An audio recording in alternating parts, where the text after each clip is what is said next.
Le Deutéronome, chapitre 32. Cieux, prêtez l'oreille et je parlerai.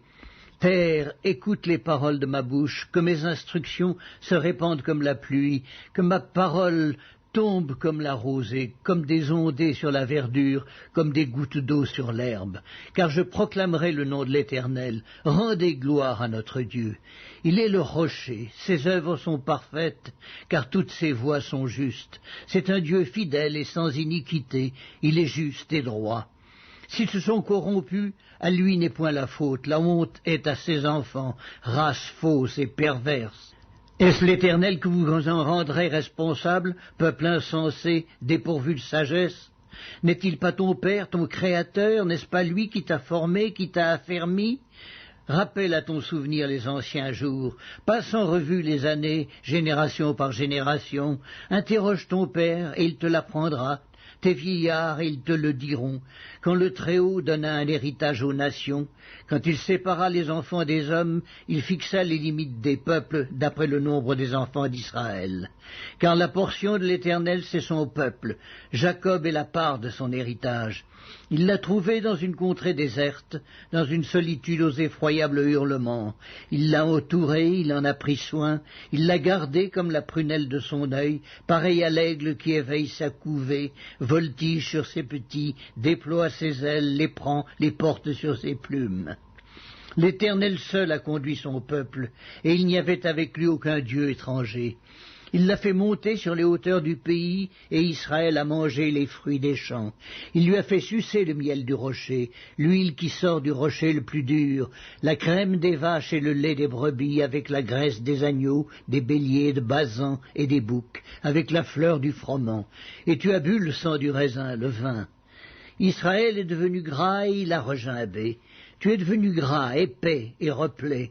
Et il a abandonné Dieu, son Créateur, il a méprisé le rocher de son salut. Ils ont excité sa jalousie par des dieux étrangers. Ils l'ont irrité par des abominations. Ils ont sacrifié à des idoles qui ne sont pas dieux, à des dieux qu'ils ne connaissaient point, nouveaux, venus depuis peu, et que vos pères n'avaient pas craint. Tu as abandonné le rocher qui t'a fait naître, et tu as oublié le Dieu qui t'a engendré. L'Éternel l'a vu et il a été irrité, indigné contre ses fils et ses filles. Il a dit, je leur cacherai ma face, je verrai quelle sera leur fin, car c'est une race perverse, ce sont des enfants infidèles.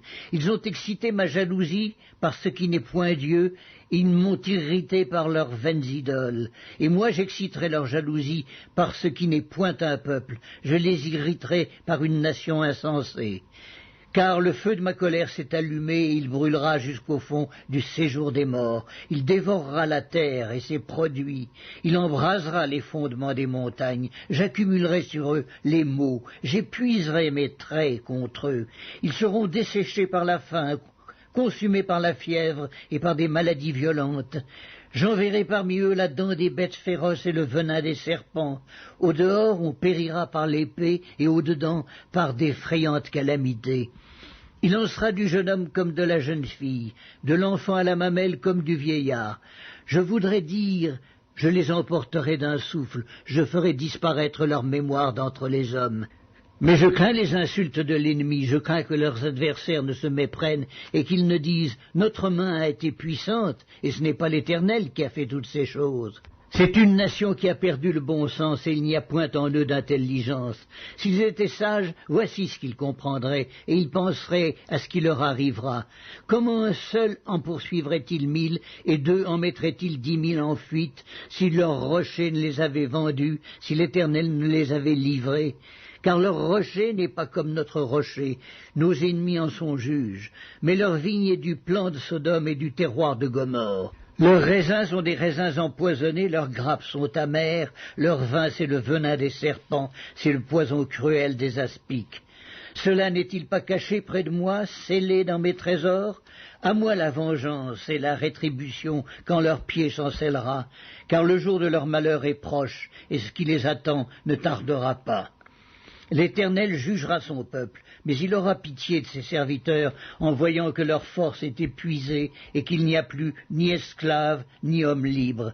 Il dira, Où sont leurs dieux, leurs rochers qui leur servaient de refuge, ces dieux qui mangeaient la graisse de leurs victimes, qui buvaient le vin de leur libation? Qu'ils se lèvent, qu'ils vous secourent, qu'ils vous couvrent de leur protection. Sachez donc que c'est moi qui suis Dieu, et qu'il n'y a point de Dieu près de moi. Je fais vivre et je fais mourir, je blesse et je guéris, et personne ne délivre de ma main.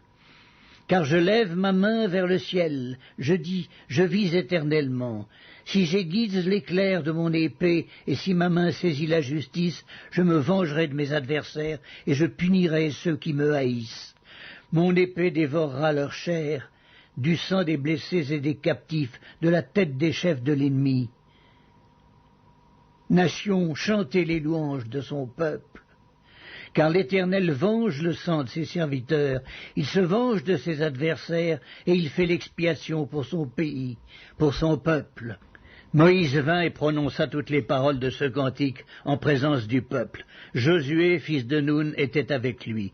Lorsque Moïse eut achevé de prononcer toutes ces paroles devant tout Israël, il leur dit, « Prenez à cœur toutes les paroles que je vous conjure aujourd'hui de recommander à vos enfants, afin qu'ils observent et mettent en pratique toutes les paroles de cette loi.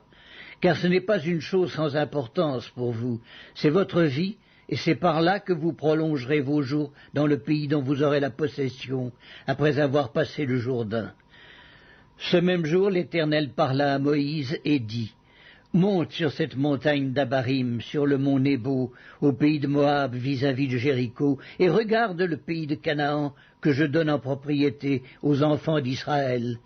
Tu mourras sur la montagne où tu vas monter, et tu seras recueilli auprès de ton peuple, comme Aaron, ton frère, est mort sur la montagne de Hor, et a été recueilli auprès de son peuple.